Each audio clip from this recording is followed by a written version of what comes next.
Nadreen, Imran Khan साहब का आज केस लगा अडियाला जेल में। कल अचानक इत्तला दी गई पाकिस्तान तहरीक इंसाफ के लोगों को कि इमरान खान साहब का जो तोशाखाना 2 वाला केस है उसकी समाअत अडियाला जेल में की जाएगी। तहरीक इंसाफ में इमरान खान साहब की फैमिली और उस सहाफ़ी और इमरान खान साहब के वकला, ये लोग पहुँचे केस की समाअत के लिए और सिर्फ एक वकील है हुसैन साहब, उन्हें अंदर जाने दिया गया। अहमद नामी एक मुंशी साहब हैं सलमान सफदर साहब के, उनको अंदर जाने दिया गया। जबकि 4 सहाफ़ी जो हैं वो हुकूमती चॉइस के या इस्टेब्लिशमेंट की चॉइस के, उन्हें अंदर जाने दिया गया। और इमरान खान साहब के लोग कहते हैं कि बाहर आकर ये लोग ज़्यादा रिपोर्ट नहीं करते, लेकिन चीज़ें छुपती नहीं हैं, चीज़ें अल्टीमेटली बाहर आ जाती हैं।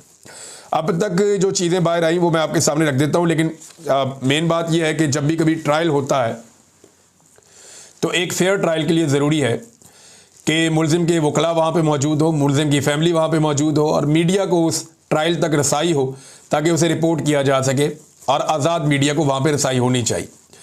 ये चीज़ें अडियाला जेल में नहीं होने दी जा रही।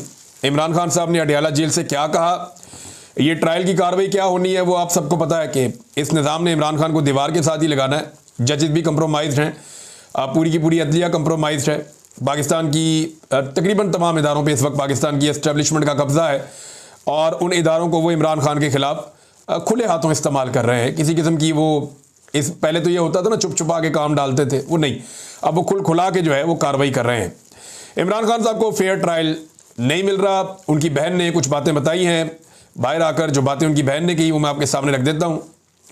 पाकिस्तान तहरीक इंसाफ के साबिक वज़ीर आज़म और बानी चेयरमैन इमरान खान साहब ने कहा कि कासिम और सलमान मेरी औलाद हैं और बाप की रिहाई के लिए आवाज़ उठाना उनका हक़ है। अलीमा खान ने अडियाला जेल के बाहर जो बातें उन तक पहुंची इमरान खान साहब के हवाले से, वो उन्होंने मीडिया के साथ शेयर की और उन्होंने अलीमा खान ने एक बार फिर बयानात दोहराकर उन्हें इमरान खान से मंसूब करने का दावा किया और ये खबर इस तरह से छापी गई है। बहरहाल अडियाला के बाहर गुफ्तगू करते हुए अलीमा खान ने कहा कि आज तोशाखाना 2 केस की समाअत अडियाला जेल में थी। हमें गुज़िश्ता रात 12 बजे समाअत की इतला दी गई और आज सिर्फ 2 वकला को अंदर जाने की इजाज़त दी गई। वो मैंने आपको नाम पहले बताए हैं। उन्होंने कहा कि फैमिली, वकला और मीडिया को आज अंदर दाखिल नहीं होने दिया गया। हम 4.5 घंटे तक अडियाला जेल के दरवाजे पर इंतज़ार करते रहे। अलीमा खान के मुताबिक इमरान खान ने कहा कि उन्हें 22 घंटे तक सेल में रखा जा रहा है। उनका अखबार, किताबें और टीवी तक बंद कर दिया गया है। जबकि उन्होंने वकील को बताया कि उन्हें आज एक किताब फराहम की गई है बड़े लंबे अरसे के बाद। अलीमा खान के मुताबिक इमरान खान ने अपने वकील को बताया कि बाहर जाकर सबको बताएं कि उनके साथ गैर इंसानी सलूक किया जा रहा है। मुल्क में कानून या मार्शल लॉ नहीं बल्कि आसिम लॉ, ये इमरान खान साहब ने लफ्ज़ बोला था, लेकिन टीवी चैनल ने इसको खा लिया है। जिन्होंने खबर लगाई उन्होंने ये लफ्ज़ खा लिया है क्योंकि आसिम मुनीर का नाम पाकिस्तान की मीडिया पर नहीं लिया जा सकता। तो उन्होंने लिखा इस वक्त पाकिस्तान में मार्शल लॉ नहीं है, इस वक्त पाकिस्तान में आसिम लॉ है। यानी आसिम मुनीर साहब जो चाहते हैं वही इस वक्त इस मुल्क में हो रहा है। इसमें कानून और आइन जो है वो नहीं है। फिर एक शख्स की ईमा पे सब कुछ हो रहा है। बहन के मुताबिक इमरान खान ने कहा कि पाकिस्तान में डाकू डफर अलाइंस बन चुका है। अदलिया की आज़ादी ख़त्म कर दी गई है। अदालती अहकामात की खुली खिलाफ वर्जी हो रही है और पाकिस्तान में इंसाफ का निज़ाम दफन हो चुका है। अलीमा खान ने मुतालबा किया कि हमें बताया जाए कि इमरान खान के साथ किस बात पर गैर इंसानी सलूक किया जा रहा है। और अलीमा खान के मुताबिक इमरान खान ने अली अमीन गंडापुर, बैरिस्टर गौहर खान और सलमान अकरम राजा को हदायत की है कि भरपूर तहरीक चलाएं। वैसे तहरीक चलाने का काम तो अब आलिया हमज़ा और जुनैद अकबर साहब को करना है। एक्चुअली दोनों सूबों के जो मुंतज़मीन हैं, जो दोनों सूबों को संभालते हैं, सारी तहरीक की जिम्मेदारियाँ तो इनके कंधों पर हैं। अली अमीन गंडापुर तो सूबाई हुकूमत चला रहे हैं, लेकिन गंडापुर साहब ने आज बड़ी बिजलियाँ गिराई ISI पे और पाकिस्तान की मिलिट्री एस्टेब्लिशमेंट पे, उनकी एजेंसियों के ऊपर। लेकिन कुछ चीज़ें इसमें और हैं, वो मैं पहले आपके साथ शेयर कर लूँ, फिर आगे बढ़ते हैं बाकी खबरों की तरफ। हाँ जी, इसमें इमरान खान साहब ने कहा कि मैं बाहर निकल कर सुपरिटेंडेंट अडियाला जेल को कभी माफ़ नहीं करूँगा, ना कभी भूलूँगा। अवाम भी नहीं भूलेगी। जो इसने मेरे साथ किया है वो भुगतेगा, अल्लाह भी उसे सज़ा देगा। इमरान खान की जेल में अपनी बहनों से गुफ्तगू। वैसे ये गफूर अंजुम नामी जो सुपरिटेंडेंट ऑफ जेल है, इसको लगता है कि फ़ौज इसको बचाएगी या मौजूदा मिलिट्री एस्टेब्लिशमेंट इसके पीछे खड़ी हो जाएगी। ऐसा नहीं होगा। ये निशान इबरत बनेगा जो मुझे दिखाई दे रहा है। इसने कौम के सबसे बड़े लीडर के साथ ज़्यादती की है, ये ज़िंदगी में भी निशान इबरत बनेगा। और इमरान खान साहब ने कहा कि इसको आगे जाकर भी जवाब देना पड़ेगा। बहरहाल काफ़ी गुस्से में थे इमरान खान साहब, सुप्रिटेंडेंट ऑफ जेल को लेकर, क्योंकि जब से ये बंदा आया इसने इमरान खान साहब का जीना हराम कर दिया है। तो ये कहने को एक सुप्रिटेंडेंट, लेकिन मिलिट्री एस्टेब्लिशमेंट के कहने पे इसने इमरान खान साहब को लगातार इसने बंद रखा छोटे से सेल के अंदर। वहाँ सेल की बिजली बंद कर दी, उनके हुकूक छीन लिए, उनसे किताबें छीन ली, टीवी अखबार सब छीन लिया। इमरान खान साहब को इरिटेट करता रहा। अभी गंदा पानी वजू के लिए फराहम किया जा रहा है। तो ये सारी हरकतें यही वाला सुप्रिटेंडेंट ऑफ जेल है, इसके ज़रिए से मिलिट्री एस्टेब्लिशमेंट करवा रही है, और ये बराह रास्त जिम्मेदार है इन सारे कामों के लिए। तो फिर इमरान खान ने कहा कि बार बार दरख्वास्त के बावजूद मेरी अपने बच्चों से बात नहीं करवाई जा रही, मेरी सियासी मुलाकातों पर भी पाबंदी है, सिर्फ अपनी मर्जी के बंदों से मुझे मिलवा देते हैं और दीगर से मुलाकातें मेरी बंद हैं। साफ इमरान साहब कह रहे हैं, इमरान खान साहब, कि अपनी मर्जी के बंदों से मुझे मिलवाते हैं, बाकी लोगों से मुझे मिलने भी नहीं दिया जाता। ये इमरान खान साहब के साथ ज्यादती हो रही है। बहरहाल इमरान खान साहब के बेटे कहाँ पहुंचे ये मैं आपको बता देता हूँ। अच्छा, एक और बात भी, इमरान खान साहब ने अपने बेटों से कहा कि सलमान और कासिम बाहर इंटरनेशनल कोर्ट्स के अंदर जाएं, आलमी अदालतों के अंदर जाएं, जो कुछ इमरान खान साहब के साथ पाकिस्तान में हो रहा है इस पे वहाँ पे वो आवाज़ उठाएं और वहाँ पे मुकदमा करें। तो क्या ये हो सकता है कि एक आदमी जो पाकिस्तान में, देखिए वो साबिक वज़ीर आज़म भी है ना, सादा बात तो है नहीं, और अगर उसके साथ इस किस्म का सलूक हो रहा है तो क्या उनके बेटे आलमी सतह पर आवाज़ उठा सकते हैं?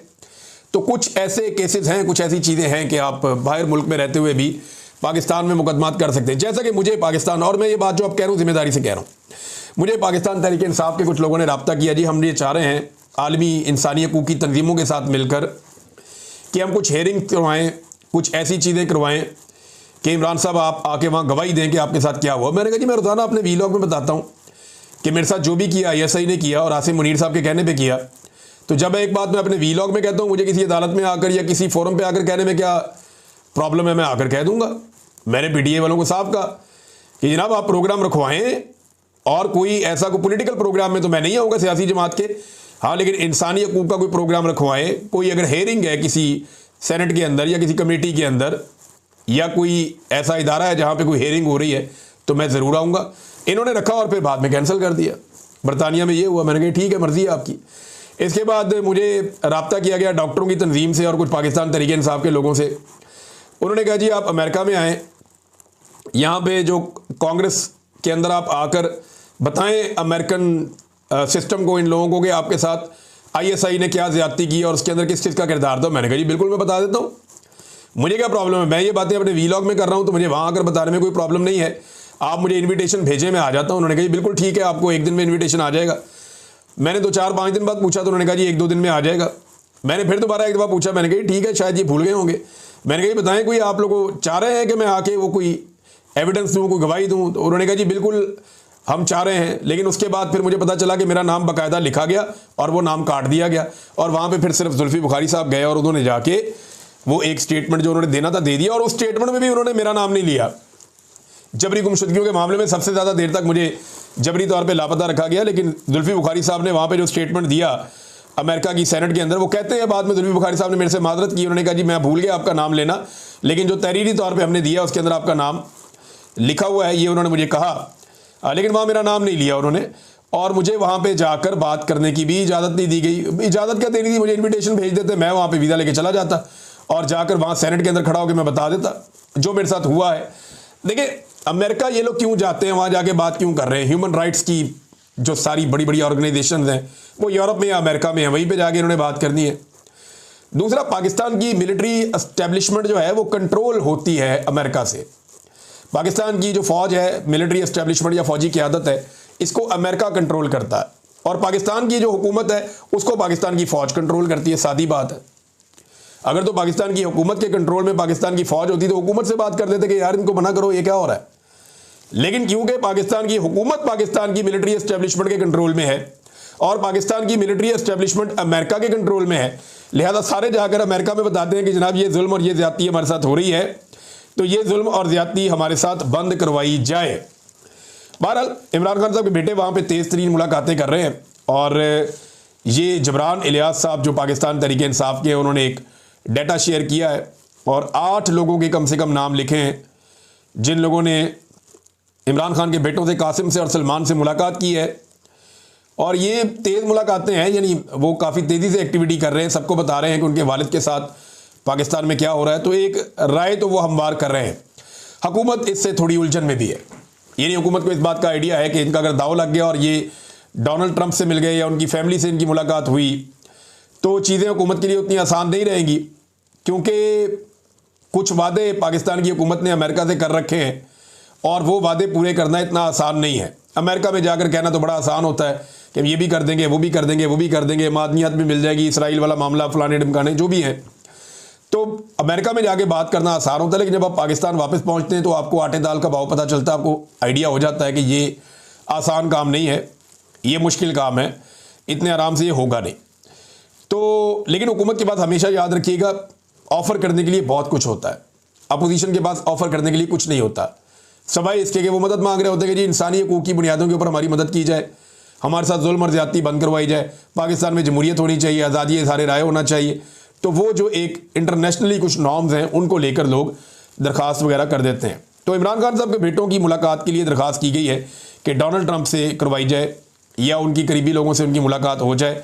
बहरहाल डोनाल्ड ट्रंप की पार्टी के लोगों से तो वो लगातार मिल रहे हैं।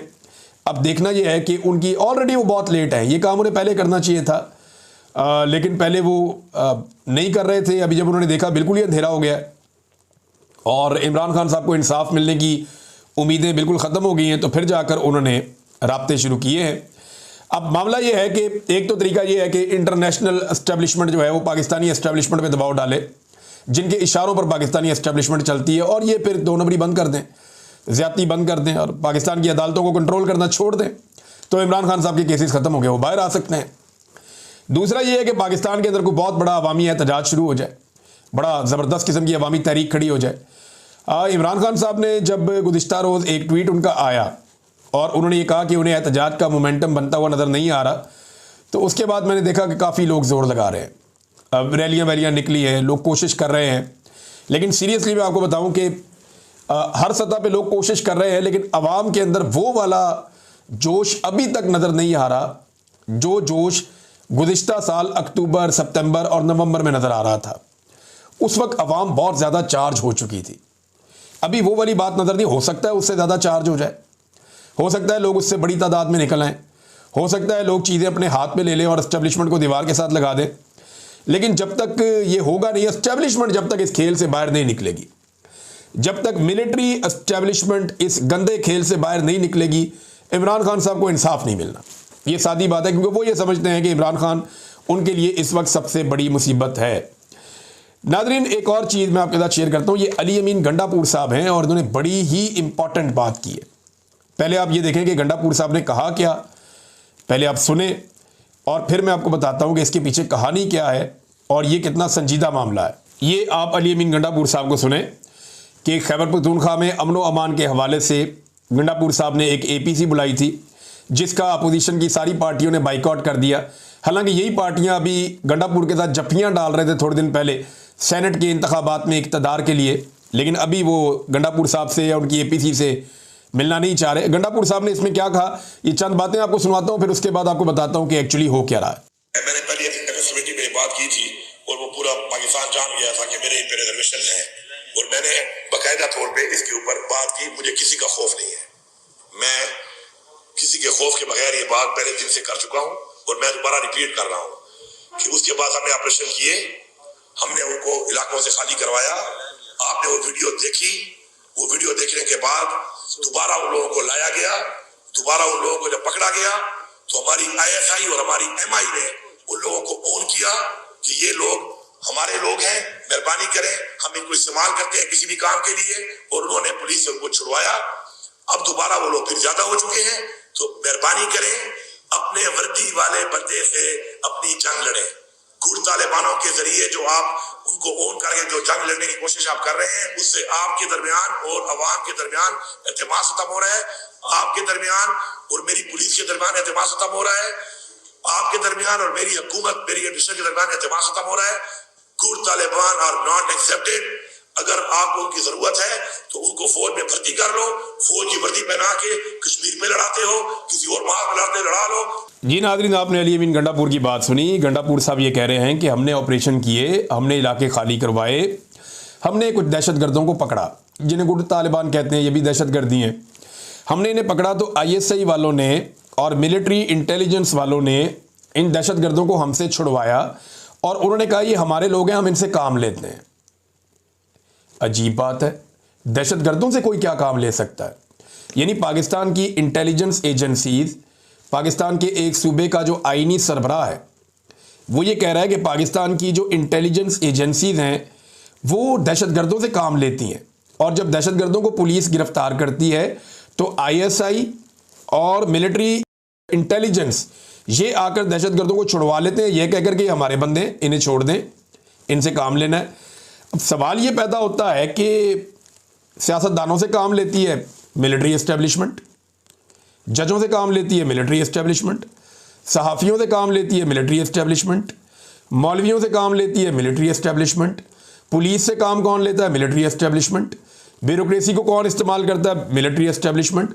और हत्ता कि अब पता चल रहा है कि तालिबान या दहशतगर्दों से भी काम लेती है मिलिट्री एस्टेब्लिशमेंट। ये क्या काला धंधा है? ये एस्टेब्लिशमेंट है या माफिया है कि हर एक को ये कंट्रोल करते हैं? और मुझे हैरत हो रही है कि एक सूबे का वज़ीर आला कह रहा है कि जनाब ये गुड तालिबान है और ये अच्छे लोग हैं, आईएसआई कहती है, फ़ौज कहती है इन्हें छोड़ दो, इन्हें एजेंसियां छुड़ा कर ले जाती हैं, हम पकड़ पकड़ के थक गए हैं। इससे पहले पुलिस भी बार बार ये एहतजाज कर रही थी, पुलिस बार बार ये कहती थी कि जनाब हम बंदे पकड़ते हैं, एस्टेब्लिशमेंट या एजेंसियां आगे छुड़ा के ले जाती हैं। वो कहती जी हमारे बंदे, इनको छोड़ दो। बाद में वही बंदे जराइम करते हैं, कत्लो गारतगिरी करते हैं, दहशतगर्दी करते हैं, भत्ता वसूली करते हैं। तो ये जो एपीसी हुई है ना, इसमें चंद फैसले हुए, वो फैसले मैं आपको बता देता हूँ। एक तो उन्होंने कहा जी खैबर पख्तूनख्वा में कोई ऑपरेशन नहीं होगा। इन्होंने कहा जी कि गुड तालिबान की कोई गुंजाइश मौजूद नहीं है, यानी आपकी पसंद का कोई दहशतगर्द होगा तो उसको नहीं छोड़ा जाएगा। तीसरा, इन्होंने कहा कि फ़ौज जो है वो सरहदों की हिफाजत करे, अंदरूनी सिक्योरिटी हम खुद संभाल लेंगे। फिर एक और बात इन्होंने की, किसी भी फेडरल फोर्स को सूबे में कार्रवाई की इजाज़त नहीं देंगे। मोहसिन नकवी और डार हमारे सूबे के बारे में कुछ नहीं जानते, इसहाक डार वगैरह, किसी भी फेडरल फोर्स को, ये जो अभी एफसी को एक फेडरल फोर्स बनाया गया है, वो कहते हैं फेडरल फोर्स को, इसके खिलाफ अदालत में भी जा रही है खैबर पख्तूनख्वा की गवर्नमेंट। वो ये कहते हैं जी एक फेडरल फोर्स को हम अपने सूबे में कार्रवाई नहीं करने देंगे कि वफाक जहां दिल करे जो मर्जी सूबे में अटैक कर दे। लॉ एंड ऑर्डर मेंटेन करना वहां की सूबाई हुकूमत की जिम्मेदारी है। इल्ज़ाम लगा देते हैं सूबाई हुकूमत पे और वहां पे कंट्रोल करना चाहते हैं खुद से। और साथ में ड्रोन हमलों के बारे में भी उन्होंने कहा जी कोई ड्रोन हमले नहीं होंगे खैबर पख्तूनख्वा में। तो ये एपीसी हुई है। मेरे ख्याल में एक कौमी जरगा बुलाया जाना चाहिए, बड़े पैमाने पे सबको इकट्ठा करना चाहिए। और इमरान खान साहब ने भी जेल से एक पैगाम भेजा है कि जहाँ जहाँ पे अमन मार्च हो रहे हैं उनके अंदर पाकिस्तान तहरीके इंसाफ के लोग भरपूर शिरकत करें, पूरी ताकत के साथ जाएं, क्योंकि अमन पाकिस्तान की ज़रूरत है और अमन मार्चेस के अंदर पाकिस्तान तहरीके इंसाफ को शिरकत करनी चाहिए। वैसे जहाँ पे भी अमन मार्च होता है तहरीके इंसाफ के MPAs, MNAs या मकामी क़यादत या जितनी भी आवाम है वो सारे उसके अंदर शिरकत करते हैं। ये एक हकीकत है, क्योंकि सब ये जानते हैं कि अमन मार्च किसी सियासी मकसद के लिए नहीं, ये पाकिस्तान को अमन देने के लिए है, पाकिस्तान से दहशतगर्दी ख़त्म करने के लिए है। नाज़रीन, और ख़बरें आपके साथ मैं शेयर करता हूँ, ख़बरें तो है मेरे पास, लेकिन नेक्स्ट वीलॉग में आपके सामने रखूँगा। अब तक के लिए इतनी अपना ख्याल रखिएगा, अपने इस चैनल का भी। अल्लाह हाफ़िज़।